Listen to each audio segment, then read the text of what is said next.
So today's got some sad news to discuss today. I don't really know how to do this video.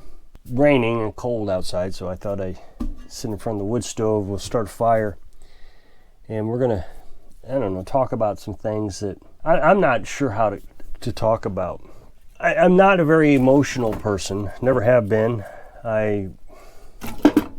I mean, I know why. I'm not going to explain it here on YouTube. That's my private business. But there is a specific reason why I struggle with discussing emotions or talking about emotions or even seeing emotions. It's difficult for me. But I do recognize them. I know they exist. So I don't even know how I'm going to go about this video. So I'm going to do the best I can. And just bear with me that I'm not very good at this. I've done some pretty amazing things in my life. And for some reason, I guess for the same reason I don't understand emotions, I don't appreciate some of the things that I've done. And people will talk to me about the things I've done. Wow, that's amazing. I wish I could have done that. And it's like, so? Well, I mean, why is that so great? One of the things that I did was I was on a submarine. And to a lot of people, that's a pretty amazing thing. But to me, it was a job. I mean, I liked it. Don't get me wrong. I learned a lot of cool stuff. I saw a lot of cool things. Went to Hawaii. We went to Kings Bay, Georgia. We were stationed in Washington. And we traveled around. We went south of the equator because the captain just wanted us to do that. And then we went through the Panama Canal. So I got all those awards. And then we went to Kings Bay, Georgia. We offloaded one of our missiles. I don't even know if I can discuss this. I'm not supposed to discuss it. And then we went back out to the coast of Florida and shot one of our missiles off. It was pretty cool. I mean, it was really cool. We actually shot 4 of them off. One of them malfunctioned. They had to shoot it out of the air. So, you know, that is, I guess, pretty cool. But to me, it was just something I did. Went in, got it done, came back. Went to Washington State. That was pretty cool. Something I did. I own my own company. Yeah, I did it. And I don't have a lot of hubris about it. I'm not very arrogant. I don't try to brag about it. So I live off grid now.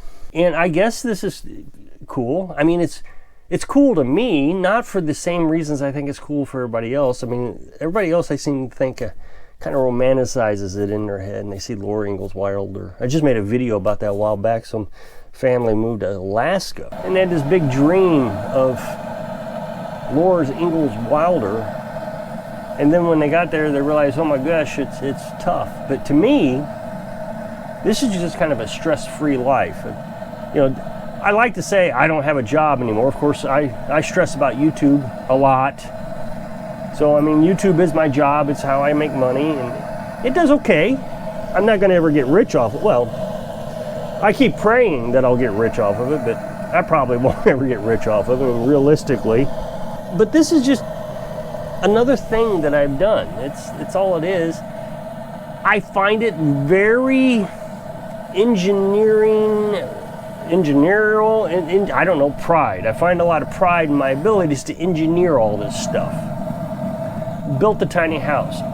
I really don't have a lot of pride in that, but as I was building it, it was like, oh, look at this, I figured this out. My well, rebuilt my well, got a lot of pride in that. My water system, just got this wash machine, and a lot of people think I'm bragging about the wash machine. I'm not bragging about the wash machine. What I'm bragging about is that I can run the wash machine. I think that's really cool, that I can run it with my own electric, my own water pump design. I think it's pretty amazing. But as far as, I can picture it. I mean, my grandma was this way. She built a log home on 20 acres, and she would just oogle more than I could stand about the sunrise. Like, yeah, that's a sunrise, all right. You nailed that one. I just never really understood what it was all about. Don't get me wrong, I think the sunrises are pretty, but it's not the same romantic feeling for me as it is for everybody else. But I do recognize that people have this feeling, and they do watch this channel for that reasoning. So, in all honesty, How do I want to put this? At the end of my videos, I always say, so you can live your dreams. I always say that because I want people to be able to live their dreams. And I suppose, from my perspective, not the romanticized dream, but the dream of not having to work for an employer and be stressed all the time, not having to travel all over the country for my own business. That's kind of the dream for me, just to relax and not always be on the verge of a heart attack. Perhaps my definition of dream is different than other people's dreams. I didn't sit around wishing I could do this all my life. I did wish that I could set up my own solar panels and kind of live independently off the grid. I did wish that, but not for the sunsets and the sunrises. I have this amazing porch. It has a see-through ceiling roof. I could watch the sunrise, but I don't. I like the wood stove. It's a relaxing, see, it all goes back to my stress levels. This is relaxing to me. I enjoy sitting here watching the fire. I enjoy sleeping, falling asleep to the fire. I'm really glad we live in this tiny house, because no one ever puts a wood stove in their bedroom, but we did, so I get to experience what it feels like to sleep next to the wood stove. My audience is up there in age. I would say that the bulk of my audience, I didn't look before I made this video, but let's say 70% of my audience is older than me. I'm 52. I have a lot of subscribers, but I don't get near the views as I have subscribers. I would be pretty happy with a 20% subscriber rate. So that should put me up there around 16,000 views per video, I would think, somewhere around there. But I only get about 6. And I think I know why. Now, people will say they have all these theories as to why my channel is not successful. But the analytics, just every time somebody says one of these theories, the analytics, which you get thousands of analytics through YouTube, tells me that's not true. There is a different reason why I get about, well, I guess about 10%, a little bit less than 10%. And that's because my channel has a lot of elderly people in it. Always has. The other thing I did, which is irrelevant to this video, was I switched genres right in the middle of my channel. So we were nomads, and now we're this. Which is another thing a lot of people dream about, is traveling around. And don't get me wrong, it was really cool. But it was just something we did. As a matter of fact, we disliked it more than we liked it. I remember one of my first subscribers. Her name was Sheena. She was from Canada. She was old enough that she was in a nursing home for a while. She was watching my videos. And she got out of the nursing home, and she wanted her son to help her build one of these pods, campers. They're just a trailer, kind of I think they're called pods, I'm not sure. It just had a bed in it. I don't know what all it had. And I don't even think it had a sink. And she wanted to travel around in this thing. Well, she got sick several times, and winter got in the way several times, and I kept thinking, boy, I hope she doesn't pass away before she accomplishes her dream. The last time I spoke to her, she said, I did it. I traveled this last summer. And then I didn't hear from her anymore, so I assume she got sick. And so I do wonder how many people have passed since they started watching my videos. I would imagine there's a lot. I mean, I can think of 3 or 4 people who died who used to watch my videos. And so they never get to unsubscribe from my channel because they were watching the day they died. Like I was saying, I don't really make these videos for the dream that I know that you, or at least some of you, want me to make it for. To sit there drinking a cup of coffee and watching the sunrise. I try to stick to the things that make me happy. And just the other day I made a video where I did kind of a walk back in time when I was putting the well together. And that video did terrible. Absolutely terrible. And I'm so proud of that video. The original video and the second video. I was so proud of it. And I was telling Carolyn, I wonder why my audience don't find the things that I find cool. They come here because of the last few words that I say in my video. I hope you can live your dreams. So whatever that is. I know there's a lot of people in my audience who still are nomads. And as much as I really didn't like that lifestyle, people want to talk to me about it. I really just want to say, hey, don't do it. Don't do it. If you watch my videos there towards the end of our nomadic life, I was trying to tell people to don't do it. And I don't mean to offend anybody, but YouTube is a source of revenue for me. It's my job. And I try to make good content so that you can have a dream. But in the end, I don't know what your dream is, because it definitely isn't the same thing that I have. So the other day I got an email. I didn't know how to handle it. I still don't know how to handle it.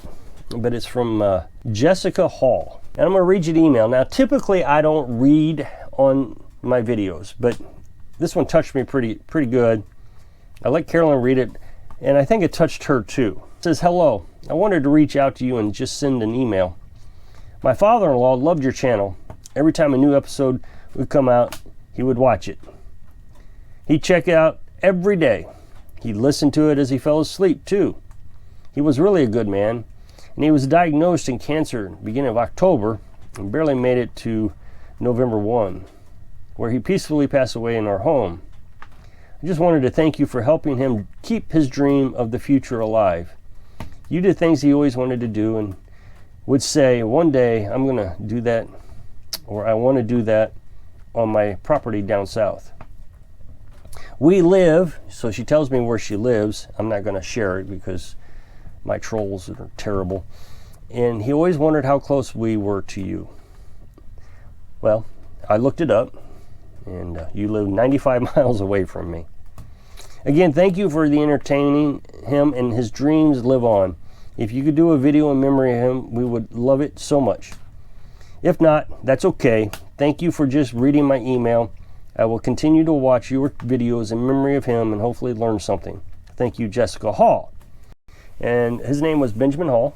He was 79 years old, born August 15th, 1944 to November 1st, 2023. For some reason, I tell you, he reminds me of somebody I know. Couldn't tell you who it was, though, but I sure do get the sense I knew this man, or somebody who looks just like him. I really struggled where I wanted to go after this part of the video. I didn't know where to go.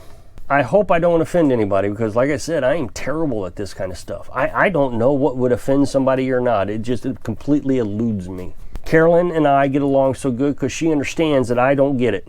I am completely oblivious to what makes her happy or sad. So I ask all the time, are you happy?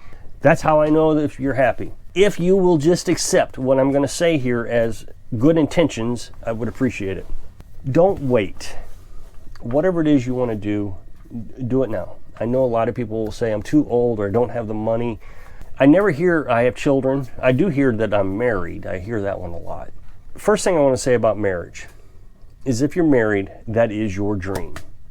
If your wife and you are not compatible on things that you want to do, then you have to go back to, I married my dream. I'm going to stick with that for the rest of my life. But I don't understand why anybody would wait. As I was saying before, I haven't waited on anything. I just jumped in both feet and wait for the sharks to eat me alive.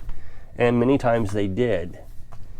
When I started my own company, I called Dad up and said, yeah, I'm going to quit my job. And back then, it was a good paying job. I mean, it wouldn't be it'd be okay, I guess, but it was a good paying job back then. And I told him I was going to quit to start my own company. He didn't say anything right then. He was very supportive. But later he said, I was just terrified. I mean, I just couldn't imagine you just up and quitting your job. To me, it was just another thing that I'm going to do. You know, this was right after I adopted my daughter. It was a step-parent adoption. I can understand his stress, but I was successful for 10 years, and I quit because I wanted to quit, not because I had to quit. When we decided to travel, we came up with a plan how we were going to make money. We bought a pop-up camper and we started traveling, and when the camper burned down, it was like, well, what's next? It continued traveling for a while until she said, I think we're done. And I agreed, I think we're done. So we tried to figure out what was next, and here we are. And there's the submarine. I don't even know what to say with the submarine. The submarine was a cool dream after I did it. But before I did it, we were getting ready to go into that first Gulf War. I went to the recruiter and said, I guess I just need to do something. I'm lazing around here. I've been out of high school for a year, working these little piddly jobs. And so I signed up. And I feel like that if you're scared of death, then you haven't really accomplished what you wanted to accomplish in life, whatever that is. And I heard this from a psychiatrist on YouTube, a really famous one. And so it's not my original idea, but I really agree with him. I've accomplished a lot, and I'm really not that worried about dying. I do worry that I'll die before Carolyn. I want to make sure that she has a good life, and I don't want her to struggle. So I've tried to set it up so that she can continue living here if she wanted to, or she can sell it. We've got some sort of a savings account so she can move on or be able to survive without it. We set her up in a location where she could, if needed, be able to get groceries pretty easy. And because if she dies before me, I'm not worried. I'm not worried about getting sick. I'm not worried about any of it. So I hope Benjamin is looking down on us, saying, I hope I can inspire you to live your dreams. Thanks for watching.